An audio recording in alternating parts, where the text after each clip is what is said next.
What's up, guys? Barry Gaming here, back with some more Idle Heroes, and today we're going to be talking about some changes that did hit about a week ago in game that we didn't really talk about at the time between our sickness, our time off going to a wedding, and I wanted to make sure we at least talked about them so you guys know some things did change, and we actually did get quite a few quality of life changes in the most recent patch that we had, which is, I mean, honestly pretty dang good, because any quality of life we get to make our time playing Idle Heroes more idle, that is absolutely amazing. So hopefully you guys enjoy this one. Make sure you guys take 1 second, hit that subscribe button. Let's jump right into it.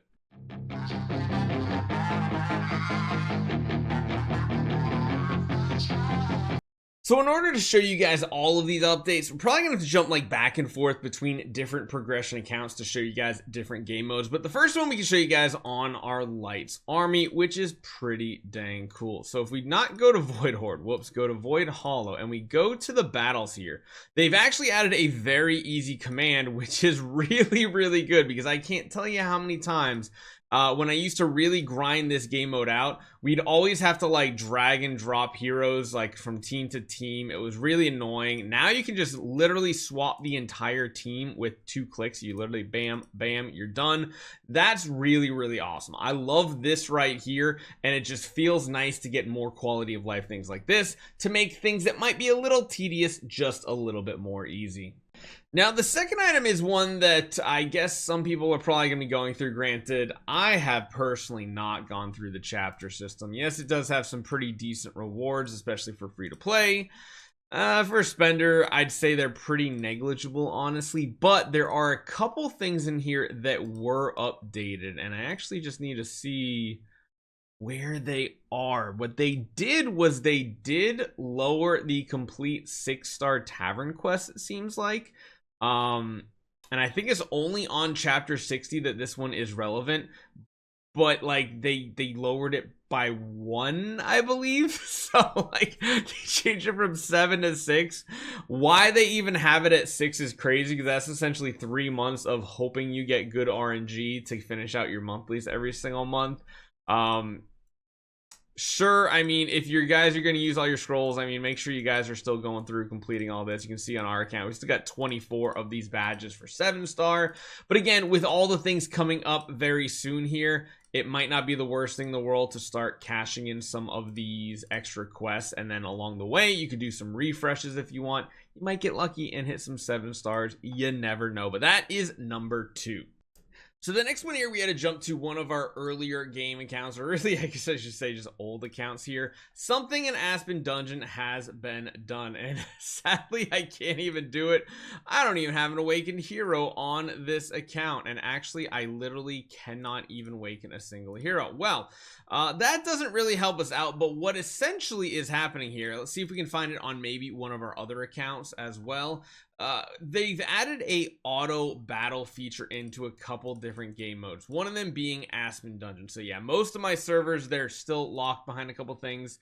It's gonna be a little bit before it completely unlocks, but there is an auto battle feature that is very similar to what we have in the campaign. So as you guys know, in the campaign, we kind of have this like auto battle feature that unlocks eventually. They also have it in Tower of Oblivion now, I believe, too. But again, we have another one where I don't think we have any of these accounts that actually have things unlocked that we can progress in. Maybe this one right here to show you guys. It's literally just a checkbox. Oh my gosh, I didn't realize Brave Trial was over here. Tower of Oblivion. So yeah, you have the auto clear button now. So essentially what that's going to do is you can like set your team up, and then it's just going to try to auto clear whatever possible. So I guess that's cool. It's like a skip battle button in a way too.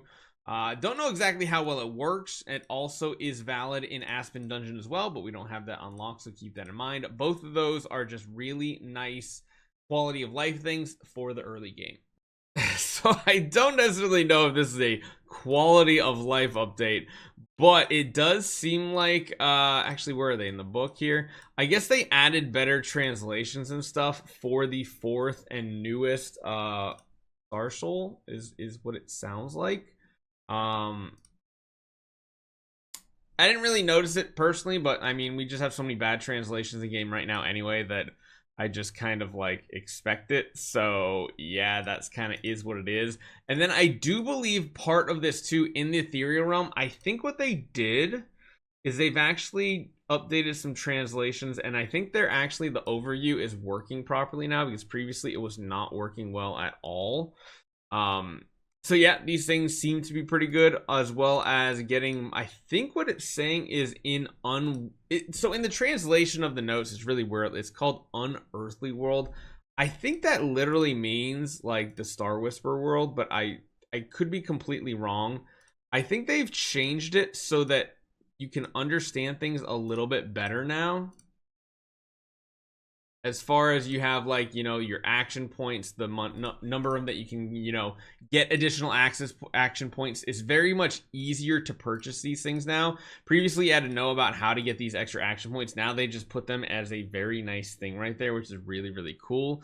And yeah, I think they just really, they kind of tweak this a little bit, just to get you guys a little bit better information on everything, and they just made all the buttons just a little easier to use compared to previously. Oh, and this is the other thing too. It looks like the sanctuary assist items now have a button down here too, which I guess for those of us who do have it, that is valid, because you can see the area around the targets that we have each one of these. So that's kind of cool. If we bring out the other ship, I don't think this one had any. So you can see right here, this ship here has none. This ship here has 2 different heroes, and I guess it just auto assigns them all. So it's just a nice little visual representation. And if you guys do enjoy this game mode, it does make it a little bit easier, I guess. Now, the only other note that I'm really not sure what they're talking about, it does say if you long press on the self-selected treasure chest selection interface to pop up additional tips.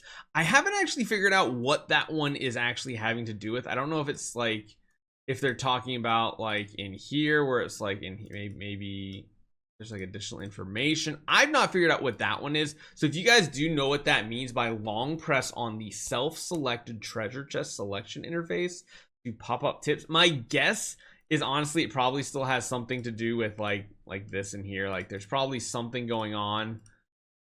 It does look like, again, they've made little tweaks here that have kind of made things a little bit easier to understand. So